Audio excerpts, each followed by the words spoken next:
Good morning, Claremont Center for Spiritual Living. How are you this morning? I'm Reverend Tracy Earlywine, and so happy to have you with us online at our community gathering on Sunday morning. If this is your first time with us, please know that wherever you are on your spiritual path, you are welcome.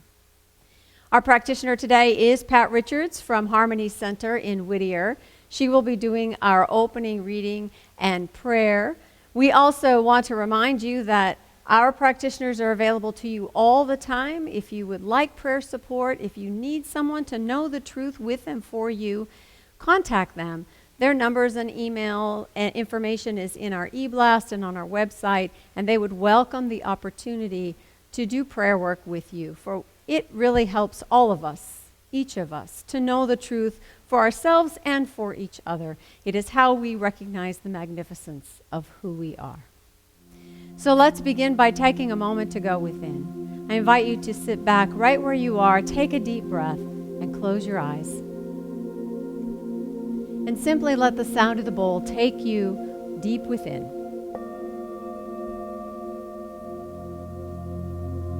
With every breath, going deeper into that heart space, that place where we remember that each of us together with Spirit are one. And right here, right now, in this God-filled space, we know that God is. And God is in the power and the light of a new day. And as this new day shines and breaks over the horizon, we step into the power and the promise of a new day. And with this new day brings hope. And we are hope. And it brings joy. And we are joy. And it brings strength and power and the essence and the strength and the knowing of what our truth is. And as we come together as a community of one mind and like-minded people, we know that we stand in our truth. And we are a powerful group, a very group that makes things happen. And as we treat and we move our feet, we know the truth of our world. We know the truth of our communities.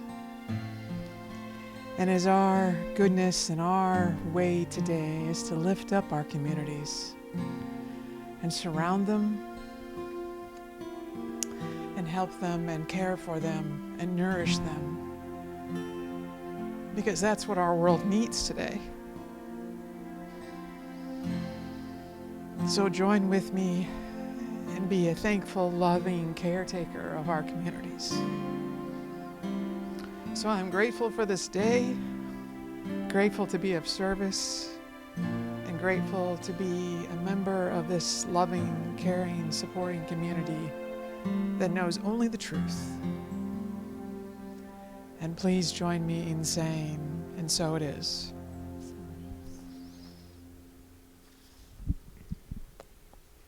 So my reading today is from Rumi. It's called The Guest House. This being human is a guest house. Every morning a new arrival.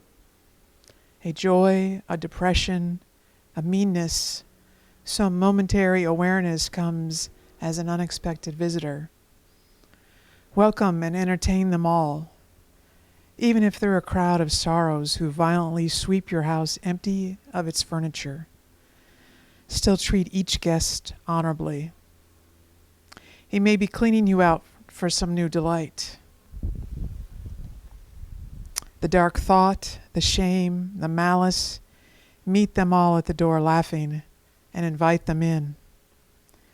Be grateful for wherever comes, because each has been sent as a guide from beyond. And so it is. Thank you for the lovely prayer and for sharing Rumi with us. So I'm continuing to talk about my theme this month of possibility. And I want to start with a reading from Reverend Mary Morrissey. She's talking about true potential. She says, your true potential will speak as loud as your willingness to listen will allow it. If you simply breathe for the next 365 days, your life is going to be different. But is that the different you want to create in your life? You have to make your possibilities welcome in your life. And that's what we're talking about today. Make welcome. As Rumi says, all of life is at our doorstep, and all of it is to be made welcome. And I'm willing to step into my true potential, but honestly, I'm feeling a bit bombarded by many things that I don't want. By this sense of chaos and unrest and a call for healing and help and support and the fear that's surrounding the pandemic. And there is just this huge swirl of the world that seems like it's right in my face. And the thing is, there's nowhere to go. I mean, we're here. But am I really supposed to invite in the pandemic? Am I supposed to invite in injustice? Really? We can't hide. We're here. So what do we do with that? So I found this great story from Reverend Dr. Christian Sorensen. Many of you know him. He's the senior minister at Seaside in Encinitas. And he's writing in the Joyous Living Journal about surfing. And if you know Dr. Christian, it's all about surfing. So here's what he says. Imagine while you're surfing, a giant set of waves comes rolling in. You realize you are not in a good place, and you get caught inside looking up into a thunderous mountain of foam crashing down on your head. It's important to stay calm and breathe as long as you can. And after going through what seems like a washing machine with no light and only to have your surfboard ripped from your hands, you finally find your way to the surface, gasping for air, only to see yet another larger wave crashing down on top of you.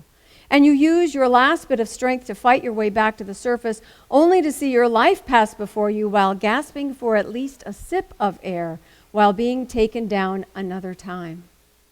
Somewhere, you find the strength in your muscles to fight your way through the turbulent commotion around you to get to the air. In a 5-wave, knockdown set, it's easy to lose your ability to hear your inner voice that's saying, stay calm, everything's going to be all right.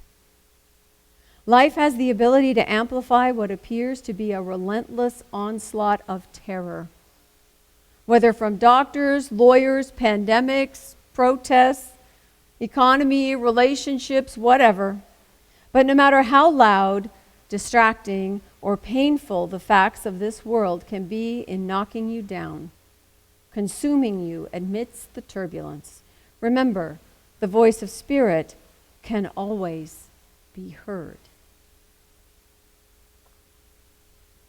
So how do we get there? How do we get back to that sense of the greater spiritual reality when the world is turbulent in our face, when the waves are crashing over us, when it seems like there isn't anywhere to go for air?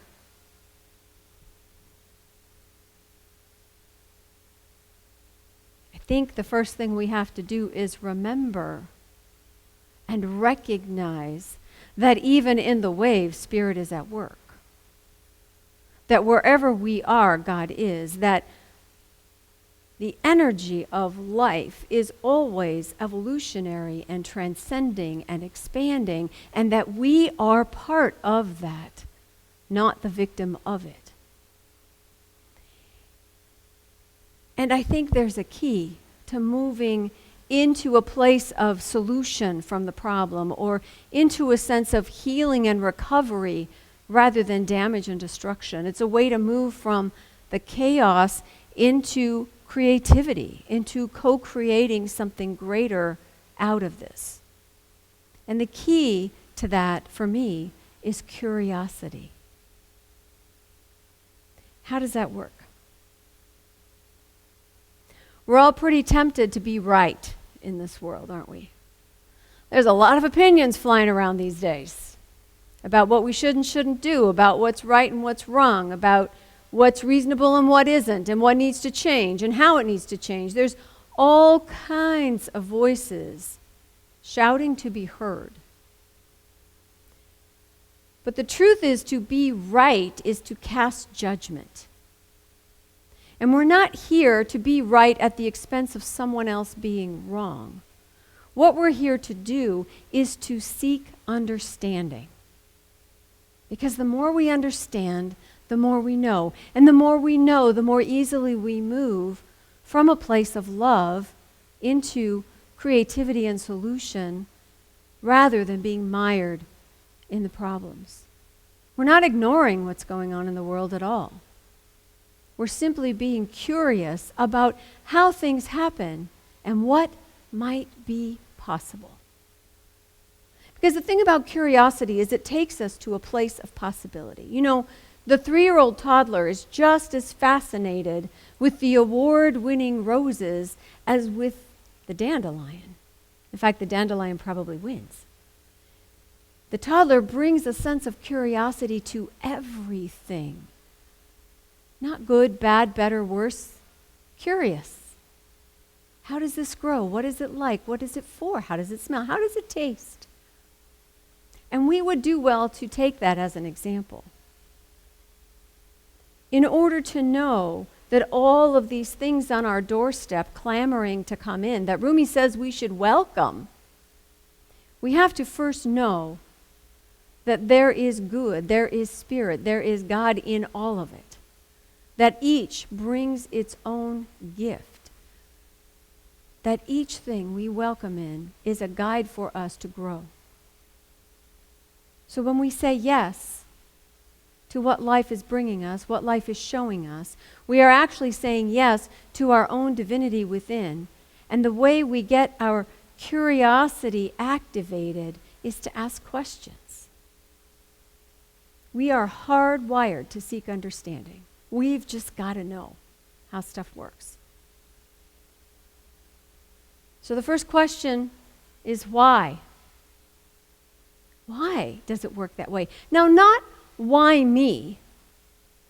That's a victim perspective.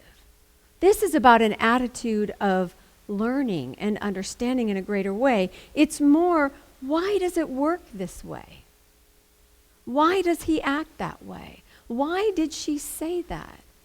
We want to know why things are the way they are so that we can start to put together how we fit into the world and how this situation or this person is going to be part of our story. The thing about asking why something is the way it is it opens up this attitude of expectancy. We're on a discovery trail. And when we ask a question, we expect somewhere down the road to find an answer. So living in a sense of expectancy says, well, then there must be something to find if I'm looking for something. And that sets us up to understand and to experience greater possibilities than if we had slammed the door and said, we already know what this is, we know how it works, we like it or we don't like it. Well, now you're stuck because now you can't move because you've, planted yourself in a position. We're not here to take a position.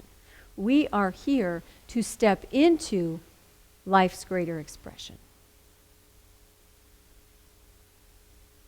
Asking why puts us in the position of being the observer and in a place of wonder.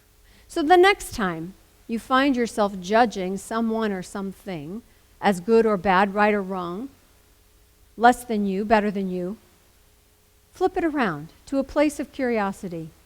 Instead of proclaiming or pronouncing what you're looking at, describing it to yourself, just tell yourself, isn't that interesting? Isn't that fascinating? Wow, that's different. You take away that sense of closing the door and instead open yourself up to What might be possible? Which takes us to our next question, which is, what if? Now, the negative use of what if is worry. What if all the things I could possibly imagine could go wrong all go wrong? Right? We do that. We do that really well. And we hear that all the time. Speculation on the news or with conversations with our friends or our family about what could possibly go wrong or how it could possibly get worse. Or if we don't do it my way, things are going to go to hell in a handbasket. I'm talking about the what if that says, what if these sorrows and disappointments on my doorstep are actually leading me into something greater? What if this loss I have experienced is opening my heart in a way I never could have understood otherwise and making me more available to love? What if this safer at home process, which seems to have restricted me in ways unimaginable 6 months ago, actually gave me room to explore old hobbies or new interests or new technology like what we're using this morning? What if? What if all of the possibilities out there before me weren't negative or fear-inducing, but some of them are actually positive and growth-inspired and good for all of us? What if? It's the ultimate possibility opener. And it reminds us that we're really not ever making a choice between one of two things. It's not either or. How many blades of grass are there just in your own lawn? There are more possibilities than that as to how things can turn out. What if lets us reframe what we're looking at?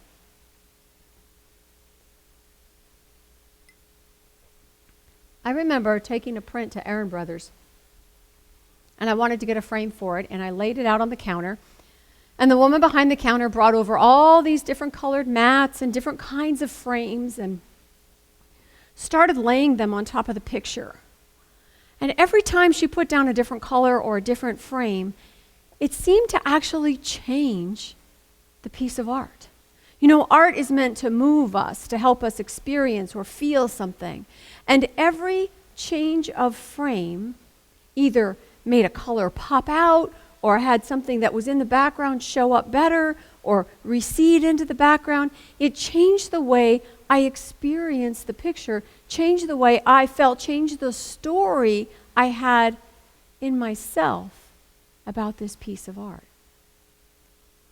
And when we say what if, when we try on different possibilities, we're allowing ourselves to see possibilities that we can't always imagine from a single viewpoint. We're moving into a place of perspective that we hadn't really imagined before, and yet, wow, look at the possibilities, which leads to other possibilities, which gives us a different idea, and pretty soon, we're somewhere totally different and so much better than we would have thought when we started.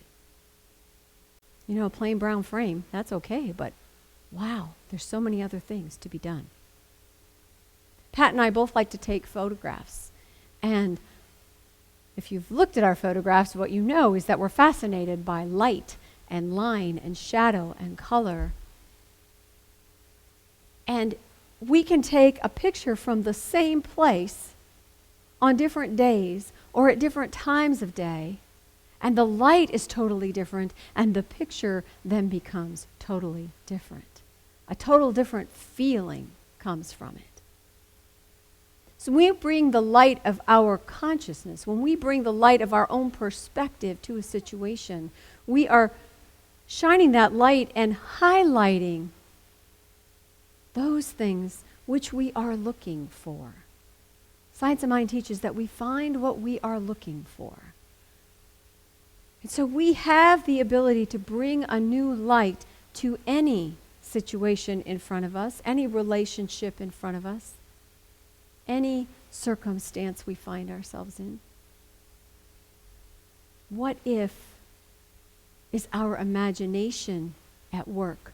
And Ernest Holmes in Science of Mind talks about how the imagination is the fuel for law. In other words, our minds can say, here's our intention or here's my direction. But it is the imagination, it is the feeling that arises in me that moves that law into manifestation. It's the power within me to co-create. And that is the pathway to possibility. And possibility asks this last question, which is, why not? Why not? Why can't we change things? Why can't we make things different from before? You know, just because I spend a lot of time thinking that things are the way they are and they're going to stay that way because that's how they've been forever and I don't see how it could possibly change and I can't figure it out. Or sometimes it takes something cataclysmic like a pandemic or a social call for justice or a ruptured relationship or any number of things to throw my thinking off its usual track. I don't know what track I'm on. It's very different than it was several months ago. But I see that as a good thing because now I'm not on familiar territory. I'm not just cruising along not paying attention. I have to pay attention. You have to pay attention. We are all moving in new directions. And it's a good thing because we begin to talk about, well, why couldn't we figure something out to help the homeless situation? Why can't we tweak our economic system to make it more equitable for everyone? Why can't we find a vaccine? And why couldn't it show up next week from some totally unexpected source that works? See, the thing about why not is that it reminds us that there are infinite possibilities and it's just as reasonable to expect the outcome to be good. And those possibilities range from the mundane to the miraculous. You know, every time you go, duh, why didn't I think of that? Well, I didn't ask that question. And things open up. All the way to some fantastic, unbelievable invention or discovery that changes the world right now. Why not? Why not? We live in a sea of infinite possibilities. Let's not close the door. Let's open it wide. And it's not just circumstances. Our curiosity serves us when we're dealing with people, too. You know, if you were to stop and ask and really listen and seek understanding when someone speaks an opinion that is different than yours,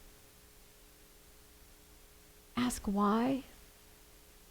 If you were to think about what if for someone, what if that person really found someone who loved them? How would that change their lives? What if they did go to rehab? Would that turn things around for them? Why not? Why couldn't they have a change of heart? Why couldn't their later years be peaceful? Why couldn't my very noisy neighbors simply move far, far away and let me bless them on their way?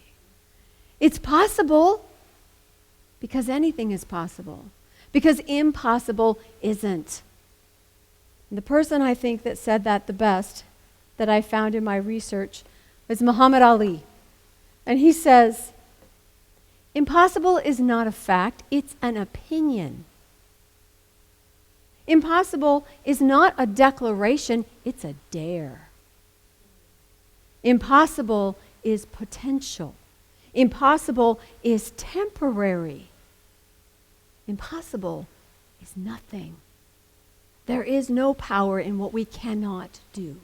There is power in what we can do, what we can imagine, what we are open to receiving. This is where our power lies. And in order to tackle the impossible, we need to be willing to welcome it in. If I don't have a solution to the problems of climate change, that doesn't mean I don't look at it. Because if and when I welcome it in, then I am in a position to know what I stand for and what my truth is. So I stand in a place of knowing that healing is always possible. I come from a foundation of knowing that love heals any sense of disconnection or separation.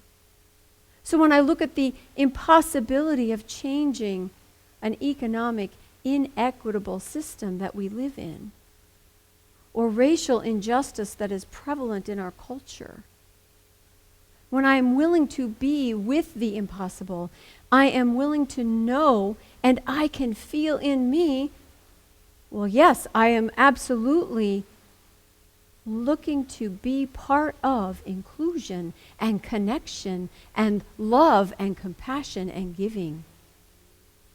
And now I'm moving into solution. So we do welcome in all circumstances, all people, all emotions. Because when I open my door to these guests, I am also inviting in spiritual principle. I am also welcoming the truth of my being.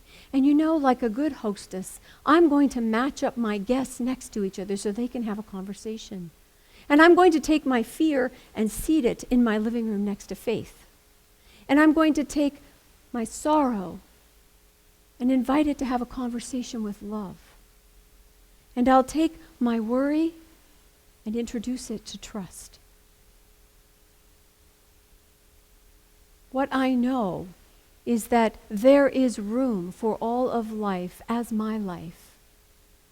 And that I continue to expand my experience of possibilities as I remain curious and open and loving. I can do that. You can do that. My last quote is from a British journalist, Malcolm Muggeridge. In the early 1900s, he wrote, "All happenings," and I would say people too, "all happenings, great and small, are parables whereby God speaks. The art of life is to get the message. Make it welcome." Namaste. So I invite you to join me in a moment of prayer. Taking again that deep breath and pausing. Pausing to sense the power of the life that is you. The power and vitality, the energy of this physical form, the acrobatics of the mental gymnastics that we do, the powerful ebb and flow of emotions.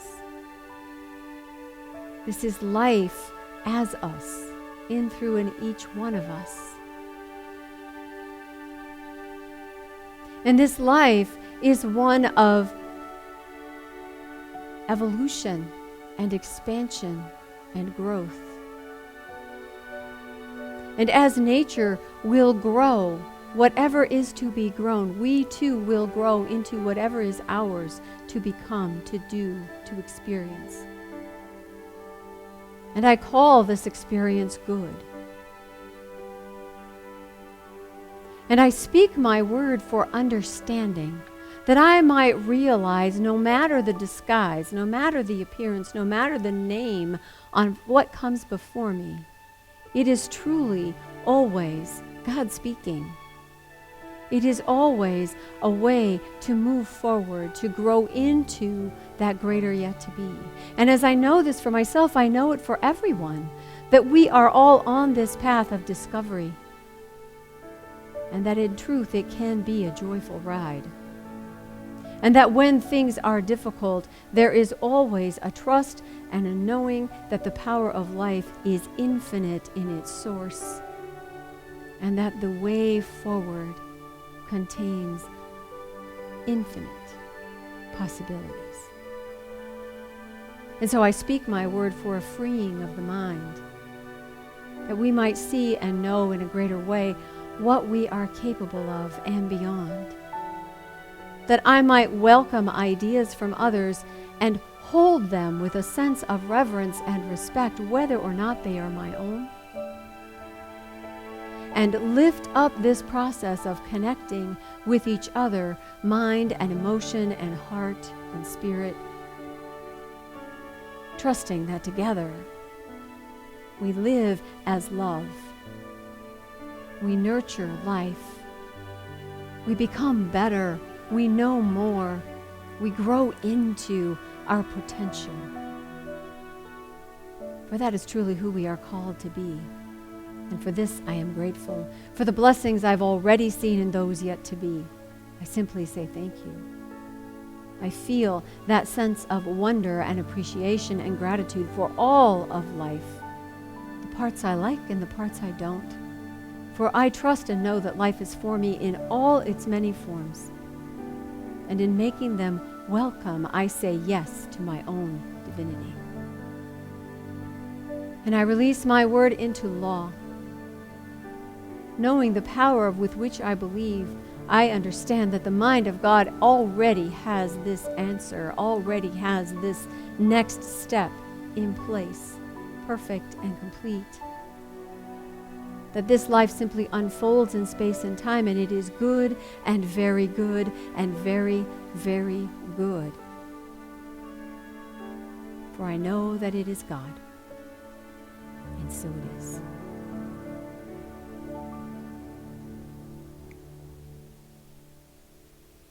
I would invite you to join me in our affirmation. I will read it through and pause so that you might repeat each sentence after me. Today, I choose to live wide open to life's infinite gifts. The possibilities are astounding, and I step forward in faith. I am so blessed, and so it is. All right. A little something about what's going on at our center. You know, we've been talking about possibly doing some in-person services beginning August 23rd. Our board is preparing the sanctuary and a cleaning schedule and getting supplies and so forth. We're pulling all of that together. And I will just say that that date is very tentative. You know, we are concerned mostly about everyone's safety. And what I know is that although we have not been together in person, there is still a sense of community, and that will continue no matter how long it takes.